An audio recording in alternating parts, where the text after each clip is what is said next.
Hi everyone, Alex here. I'd just like to take a moment to thank some of our patrons. Alex, Rob Young, Jen Van Meter, Jeffrey D. Brainerd, Alix Antilla, Lowe, Kevin Lovecraft, Marjorie Clare, Andrew Hall, Porkchop Crandall, Alex Rose, Rosalind, John Lozano, Rowan McBean, Mildred, Amelia Stevenson, Mike Weiss, Finn Garza, Tommy Parker, Cornflake of Doom. Thank you all. We really appreciate your support. If you'd like to join them, go to www.patreon.com/rustyquill and take a look at our rewards. Special thanks to Stefan Spiker for today's submission. May you achieve escape velocity.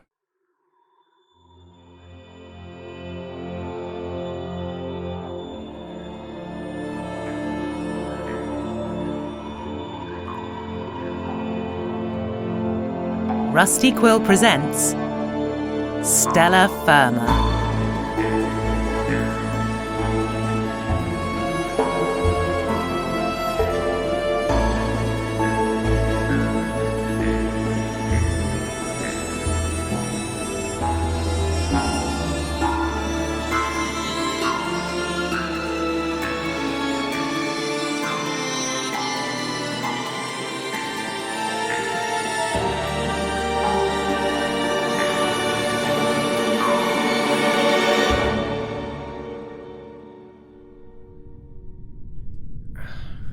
I knew it. Knew nothing would change. Friends. We're friends. Well, 10 minutes, not friend. I knew this was going to happen. David. Trexel. David 7, there you are. I've been looking for you. Where have you been? In the same room I've always been in. Isn't that just like you, David? Always in the room, because you can't leave. Yes. Yes, that's very much like me. Not allowed to leave. I know what you're thinking. He said he'd be earlier. And you're right, David. I did say I'd try and be a little bit earlier. I did say that. But the funniest thing happened, David. I was walking along the Western Terrace, and I saw a beautiful pebble, and I thought I should get David a gift. He's my friend now. He's a friend of mine. Right. We're friends. And I thought, what can a friend get a friend more than a lovely pebble? Being on time. And I dropped that pebble, and it fed a load of other pebbles, and I thought, well, I have to find that pebble again. So I was digging through and thinking, I've got to do something for David. He's put up with so much from me. And I thought, I have to find him that pebble. And I couldn't find it. But I thought, I'll find a good other pebble. Right. There's a couple of million pebbles on the Western Promenade, so I started sifting through, and I draw sort of a crowd, and I did throw a couple of pebbles. Security didn't take too kindly to that, so they detained me for a few hours for questioning and light tasering. But after that, I got out, and I thought, you know what? It's time to go, pebble or no, to David to do some hardcore planet design. So you don't have the pebble? I don't have the pebble, but I do have this letter I wrote you. Oh. Can I read it out? Yes. Okay. From the desk of Trexel Geistman. No, because this is your desk, so... Do you really want to do this? I've written you a lovely letter, David. Yes, no, let's listen to the letter. Right. From the bedroom of Trexel Geistman. Dear David 7, I'm Trexel Geistman. Hi. You know, I've been doing this for many years. Excellently. In fact, I'm really quite respected. In fact, you know what? You're welcome. There you go. Thank you. Yes, I'll take keep that. That's signed by me. So you can pop that on your wall there. Point it out to passers-by.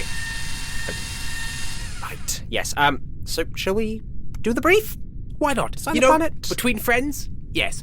Let's do the brief, David. Right, yes. Okay, well, good. I'm going to get it out now, then. Initiating. Okay, so this client is Thruul. Thruul? They want this planet in order to host the exhibits for their latest intergalactic art show, Rebirth of the Star Marlin. Rebirth of the Star Marlin. A sequel. Have you heard of the birth of the Star Marlin? No. A wonderful show. Orren did an amazing job on that one. I didn't go because it sounded like it would be culture. But I heard a lot of people did go, and they were like, gosh, that's quite the Star Marlin. Did you see it get born? Did you see the birthing sac? Did you see it split? Did you see the Marlin midwives taking it out and cleaning it up? Okay, so this is a show about the birthing of the Star Marlin. Okay, and do you know what the Rebirth of the Star Marlin is about? I don't know if they've done any previews or anything like that, but I don't really have access to... What do you... check on Imogen. You'll get a clip of the original. Just type in the birth of the Star Marlin. It's a classic, David. Okay, I've well, heard. Right. Let's just have a Opening look here. holovid. Okay. Birth of the Star Marlin. Ah, there's the Star Marlin. Giving birth. Oh. There you are. That's Oh. graphic. That's graphic. So much more fluid than you'd expect. Oh. Culture. Culture. I'm going to turn it off. That's Okay, easy, there right? we go. Culture. Oh. So the rebirth, I imagine somebody's popped it back up and it's coming out again. Oh. At a guess, that's what I'd say is happening. Right. So Star Marlins, is that a real thing? Do you want to roll back the tape? That's a Star Marlin. Oh, that's actually That's not a prop. They're a benevolent force in the universe. The Star Marlin is a symbol of hope and purity in the galaxy, like a fine chilled glass of vodka. It sits there, pure, unblemished. That's the Star Marlin. Okay, that Star Marlin looked pretty blemished to me, and what it was doing was not pure. Birth is beautiful, David. Birth is beautiful. Remember when you were born? How was that? Awful. Okay, maybe a bad example because you're a clone and your birthing process was a little bit awful, but real people birth and real Marlin birth is a beautiful thing. A time for bonding, a time for coming together, a time to be covered in amniotic fluid. Okay, right. Well, what they want is something for this rebirth of the Star Marlin to host the exhibits for the latest intergalactic art show. So there are exhibits? Yes, of course. This Star Marlin's been alive for a while. It's being reborn, sure, but you need the accoutrement of a Star Marlin life well lived. Right, so this was sort of a walking show where you'd wend your way through the various artifacts of the Star Marlin, and then the pièce de résistance was watching the rebirth of the Star Marlin. Right, okay. Well, what they absolutely must have is excellent lighting. Well, of course. If you can't see the Star Marlin being born, what are we going to do with the rebirth of the Star Marlin show? Oh, look, I'm looking at the artifacts that have made up the life of one of the beautiful creatures that are Star Marlins. Oh no, it's entirely dark. Are you a moron, David? What? No, that's the non-negotiable feature. So they thought that it was necessary to specify that. So fine. Well, you know, sometimes artists are a little flighty. Oh, I need light. Oh, oxygen, please. Demanding people. Right. So this is I'm assuming this is like the same sort of format as the previous one. So no, David. No, David. Steady, stupid, David. Quiet. Shush, quiet, David. Quiet. I'm just going to press my hand up against your face. Stupid, beautiful, David. Shut your face. Shut it. Shut that hole. Prolonged clone consultant contact. Security alerted. The first birth of the Star Marlin, as the name suggests, was the first birth of the Star Marlin. What exhibit are you going to have? My first day in the womb. My 400th day in the womb. Wombs are pretty similar. It's just a gently growing egg that then gets like arms and a face. You know, there's not much to go in there. That's maybe like one wall of an exhibit. So with that one, it was like, hello, sit down, bam, birth of the Star Marlin. Right. One showing, get out, buy some candy floss. You know, that real first effort. Okay. This is a more mature show. A more mature showing. Now it's about the journey of the Star Marlin. You can't be reborn unless there's something you're being reborn from. So many hopes. Roleplay, David, roleplay. We need to do some roleplay. We need to do some roleplay. Right. Roleplay. Yes. Roleplay holovision initiated. You're a newly born Star Marlin. You've got it. That's exactly how the Star Marlin sounds. You are a universal symbol of peace and prosperity. Everything that you do is watched like a hawk. Will you unite two people, or will your ignorance of their plight cause a war? It's all possible. You're a Star Marlin. Oh. You're a symbol for everything that is good and hopeful. Oh, this is and a lot of pressure. Exactly, and your failure will directly hurt people. Oh. Now, imagine you're in a world with information superhighways crisscrossing this way and that, everybody watching your every move, every planet, billions upon billions of beings looking at you every day. No. Look to the Star That's too Marlin. much. Help us. That's too much. Save No, us. I can't. Save us. I can't. Want to be reborn? Want to start anew? Want a fresh start? Are people going to look at me less? Maybe, who knows? Can be reborn not as a Star Marlin? It's the rebirth of the Star Marlin, David. You can't be born in something else. Okay, well, if I'm going to be reborn, could I maybe be a less pressured Star Marlin? Perhaps. Only you can write that story, Star Marlin, David. Only you. As we follow the rebirth of the Star Marlin. Roleplay holovision terminated. Do you see? No, because I didn't write the show. I didn't make the show, so I don't know. Like, I felt like that when you described being a Star Marlin to me, but we can't assume that that's how Orren and Thruul will approach this kind of thing. Art is subjective. You can't assume. David, all I do is assume every single day. Assume this, assume that. Never ask anyone their opinion. Maybe that's the problem. The problem? Yes. David, it's a good point. Okay, I won't assume. Right. What do we do? Ah. Ha! I have caught you in a logical trap. If I don't assume, how can I create? If I'm waiting on everybody for their input... I won't make this mountain explode every Thursday because I'm waiting for the input from the client.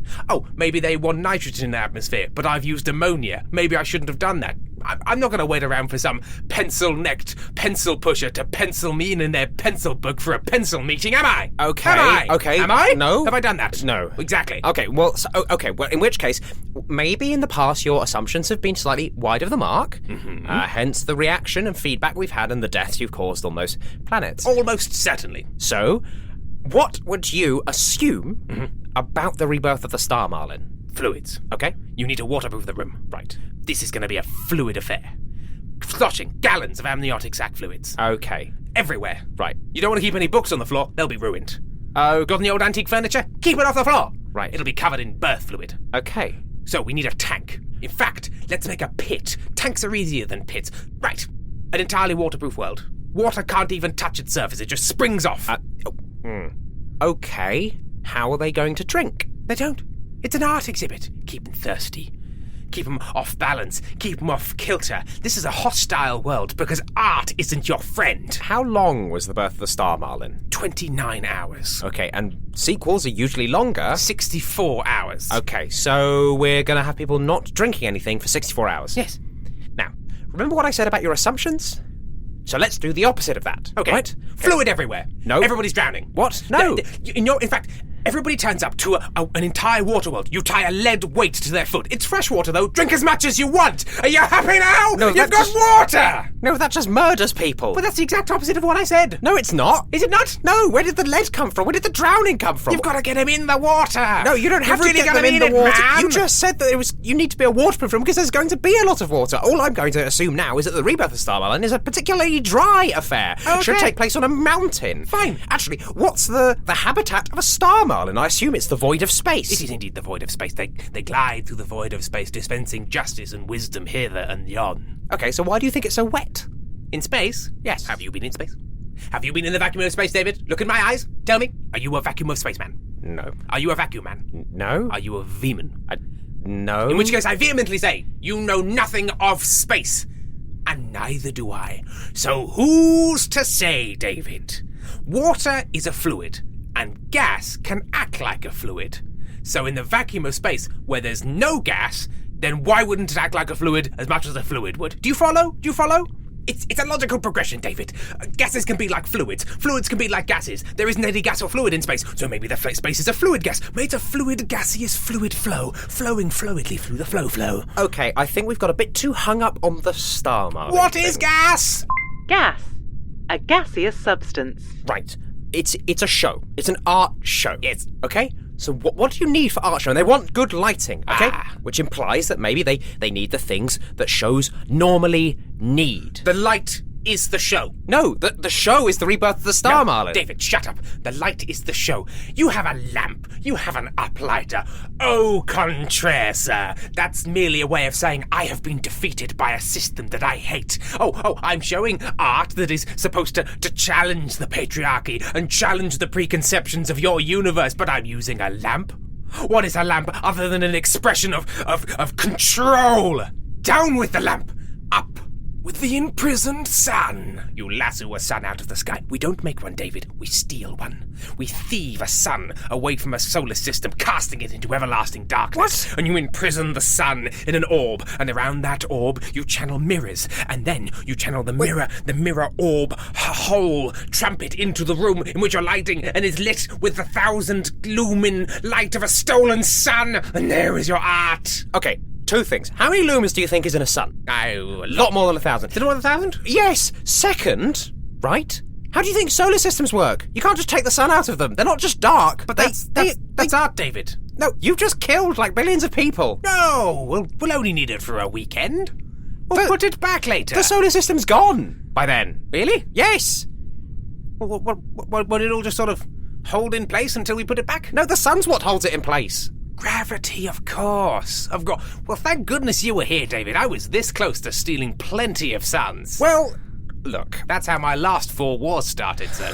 The idea of the imprisoned sun is quite interesting. Yes. They want excellent lighting. Yes. The sun is an excellent way to make light. And the imprisonment of it is such a comment on the fact that you've imprisoned a sun. Okay, look, Trexel. It sounds like maybe you have some bunched up creativity that needs an outlet, okay? Yes. And I just want to help, David. You understand? I just want to help. Maybe you should go and write a play in your own time. I actually have a small manuscript. Okay, not Rose detected. Trexel. Security alerted. We open on a summer's day. Earth 3.6. The Creluvian era. Capleton Dag watches over... Okay, scene. Right, we can't do this now. We have a planet to design. Yes, of course, And David. the show is the Rebirth of the Star Marlin. Yes. By Orren Thruul. Okay, well, not whatever that was by Trexel Geistman. What have we got so far? Nothing. Nothing? Surely not. No, we've got an imprisoned sun. Yes. But nothing else.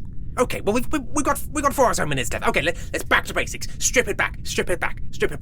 Nothingness. No atoms at all. No, okay. We start physics from the word go. Right, first physical law, David. Give me a physical law. We're not doing it. We have to make a planet. You don't want to be too complicated. I strip it back, and that's too Okay, you've stripped it back too far. Can we please just start with a planet? A Okay. ball, right? What's the environment of this planet? Non-Newtonian. A, that's not an environment, and B, it makes no sense. Well, I don't know what you Can we want from just me. have a ball that they want to put on an art show, right? Yes. They just want a nice place to put on an art show, All right, somewhere fine. fancy, Okay, so they can fine. have their clientele Okay, there that's with fine. good lighting. I'm saying it's fine. Everything's fine. We're having a lot of fun, and everything's fine.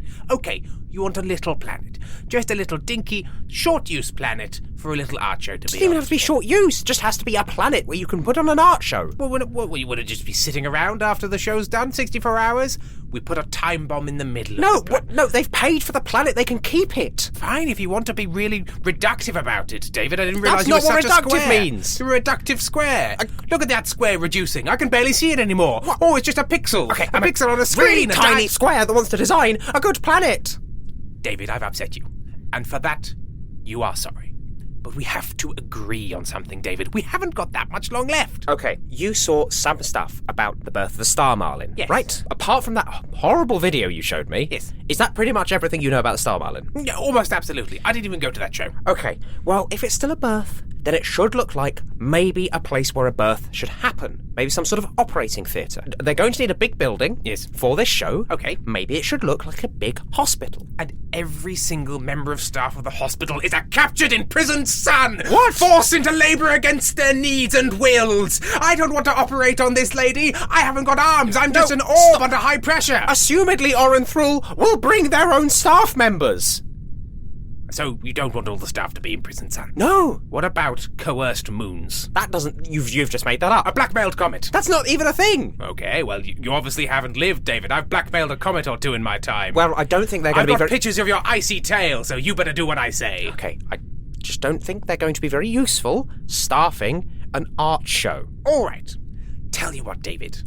There's such a thing as a hospital cube. Right. What's one of those? It's a big cube, which is pretty much automatically kitted out to be a hospital. Brilliant. How about we just use one of them, put a time bomb in the middle, stuff Okay, it no, with suns, orbit it around a moon that's actually as big as a sun, so it gently becomes a sun as it orbits around. Actually, yes. No, fine, Trexel. Yes. These are all brilliant ideas. Thank I'm you. just writing them all down in the brief, and look, we've not got much time you left, like so to you've submit? nailed it again. Nailed it again. Off it goes. There it goes. Submitting. Wonderful. Yes, Wonderful. brilliant. So, You know, we work better as friends, David. We work better as friends because, I'm going to admit that previously I've been a little incalcitrant in my approach to the design process, my way or the highway. But this more collaborative approach, David, as friends, as I'm not going to say equals because I'm absolutely not your equal. I'm above you in every single way conceivable. But beyond that, it's a much nicer way of working, don't you think? yes, it was beautifully relaxing. Now, I'm sure you have a lot of things to be getting on with. No, I just want to bond, David. How about we talk about you? How are you feeling, David? You can tell old Trexel. Okay. You can tell Uncle Trexel. Well- I may be your boss, David, but I'm also your friend who's your boss. Well, maybe. I mean, I was really interested in the script you were writing, so, but I thought that maybe the first draft's a little rough. Maybe you want to go away and workshop that, and then you can... But you think there's potential there? Oh, no, absolutely. Yes, I think you should probably go and work on it right now. Would you like me to do the I have a character treatment for a character I call Dominic Quailface. Would you like to read that very quickly? Oh, no, I'm sure it's really, really No, good, okay, so you should probably just maybe go and write him in more. He sounds so very compelling. Well, he's one of the Quailface 9, so I would hope so. Okay, David. well, why not Quailface 10? Quailface 10, you say? Yes, yes, why don't you go... Yes, of course, that's what's been missing from the 16th act. Okay, excellent. There's Off only you go, 9 off you quail go, faces, off so you go, maybe yes. if there was a quail face, then would... Yes, of course. Thank you, David, thank you. Right.